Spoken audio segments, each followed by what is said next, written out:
Mutton खाइबाकू अधिक भल पाउछंती कि जदि हां तेबे एही खबर को थरे देखि नियंतु। अधिक मटन खाइबा द्वारा आपणको होई पारे एक बड़ रोग।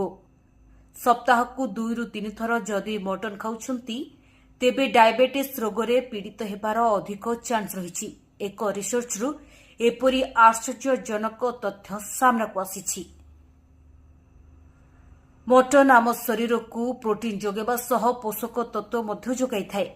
यह स्वास्थ्य प्रति हितकर होइथिले मध्य हानिकारक होइथिबा रिसर्च रु जणा पड़िछि।